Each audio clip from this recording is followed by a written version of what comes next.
Guys, this is Carrie with Fullerton Professional Organizing. Welcome back. And if you are new, we help you declutter your faith, your home, and your business. And today we are talking about our personal spaces, organizing your personal spaces, and finding some calmness in the places that you live in every day. Now, there's something powerful about walking into a room that feels peaceful. Our personal spaces, like our bedrooms, bathrooms, closets, or even that catch-all corner, can either weigh us down or lift us up. When clutter takes over, it steals time, energy, and focus. But when we take control, we will have a room that is filled with peace, creativity, and maybe a little relaxation. Now, we're going to start with number one. Start small. You don't have to overhaul the whole house at once, all in one weekend. Let's get her done. But ask yourself, do I use this? Do I love this? Does it serve my life right now? Keep what adds value to your life. What are your goals? What are your goals? And does it align with your goals? Let go of what doesn't. Clutter often represents delayed decisions, so the steps really about reclaiming control. Number two is give everything a purpose and a place. When every item has a home, cleanup becomes quick, at least quicker. It depends on how big your family is, and a little less stressful. But you can use baskets, bins, drawer dividers, or labels to make it easy to return things where they belong. Now, if you can work without those, that works too, but those contain things. Choose simple systems you'll actually feel good about maintaining, not complicated. It has to fit into your lifestyle. Number three, think about the flow. How do you get ready every day? What is the flow every morning? What is the routine? Pay attention to how you move through your day. Keep what you use most often within easy reach. Kind of like that toothbrush. Grab, brush, put back. Store morning essentials like skincare or coffee supplies in a single basket near where you use it. Place extra towels or backup toiletries near the restroom that you use the most. Keep frequently worn shoes near the door you use most. My frequently used shoes are either right next to my bed or in a bin that I slide under my bed. So, organizing should support your natural habits, not fight against them. I usually take my flip-flops off or my tennis shoes off next to the bed so that there's a basket that slides under my bed. Four, keep it personal. Your personal spaces should reflect who you are and how you live, your lifestyle, your family's lifestyle, not just Pinterest perfect spaces. Add small touches that make you happy. A candle, a plant, a quote, or a family photo. Beauty and order go hand in hand. Both contribute to peace of mind. Five, maintain. Stay organized isn't about perfection. It's about your lifestyle, like we talked about, the flow. Build quick resets into your week. 5 minutes to put clothes away, clear the nightstand, or sort your mail. These small habits, little 5-minute habits, keep chaos from creeping back in. Now, number six, Create zones for rest and renewal. Your personal space should help you relax and recharge. Keep your bed clear of laundry piles, your bathroom stocked with what you actually use, and put a backstock up high and out of the way, and your closet full of clothes that fit and feel good when your surroundings, when you put them on and they fit into your when your surroundings can breathe, you will too. When your clothes can breathe. Number 7, let it evolve. Life changes. So should your systems. Revisit your spaces every season or during major life shifts. The goal isn't a picture perfect home. Again, it's a home that serves you and your current stages of life, your lifestyle, your goals. Or now, let's start with children's clothes and closets next. Keeping your kids' clothes organized isn't just about that neat drawer or picture perfect closets.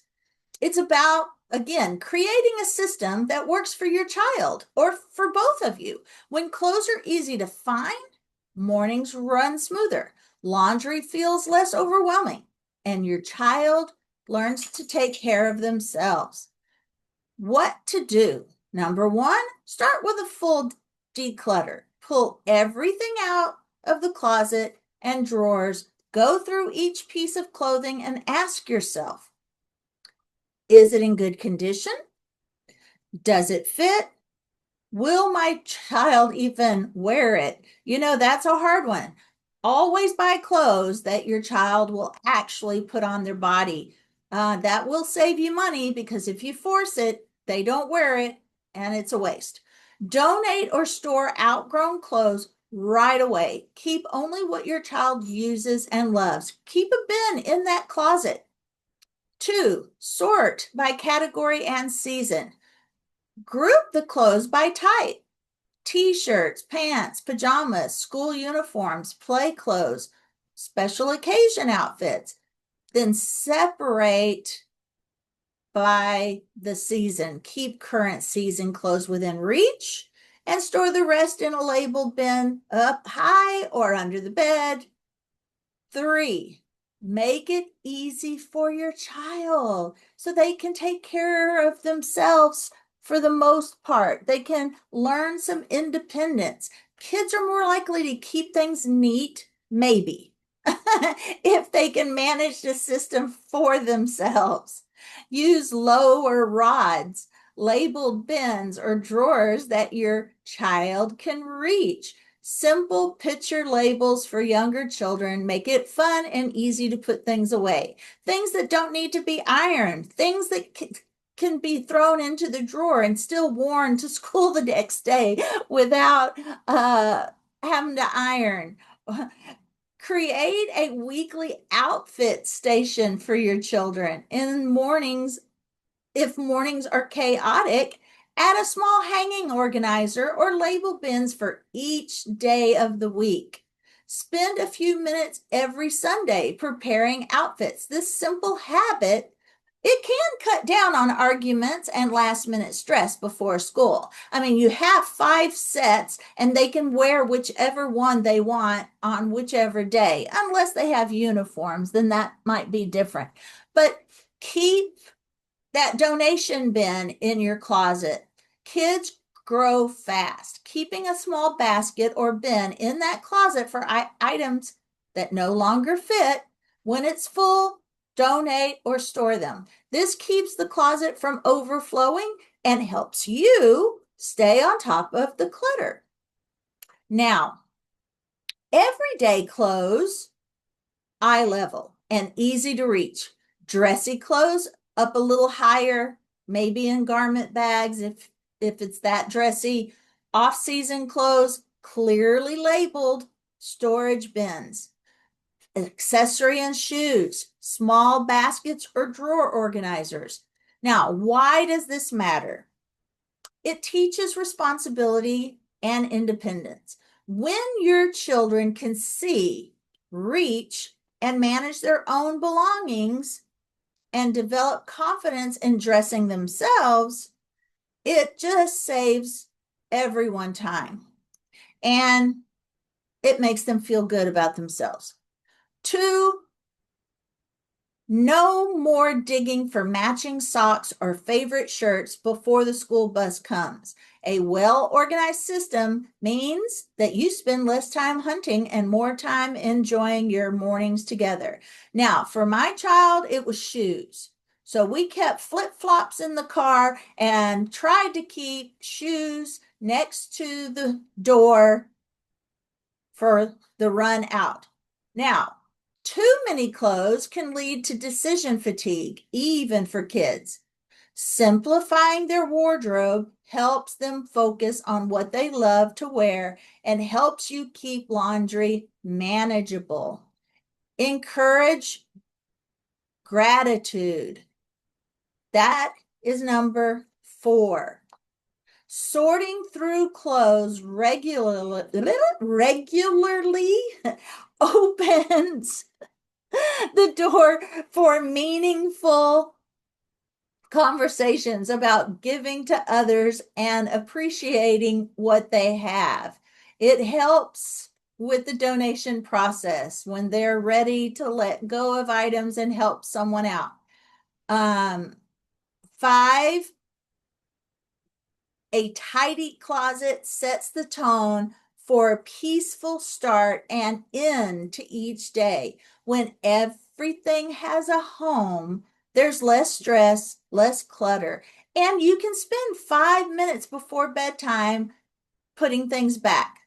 An organized children's closet doesn't have to be fancy. It just needs to work for your child and for you. Focus on Focus on simplicity. Make it easy for the child to get dressed in the morning, easy for the child to clean up, 5 minutes max. Accessibility and systems that grow with your child. The goal isn't perfection. It's creating order that supports your family's everyday comings and goings in life.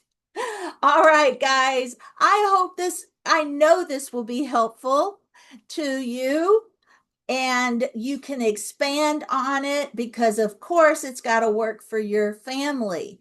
But thank you for watching and thank you for listening, and I will see you on the next one.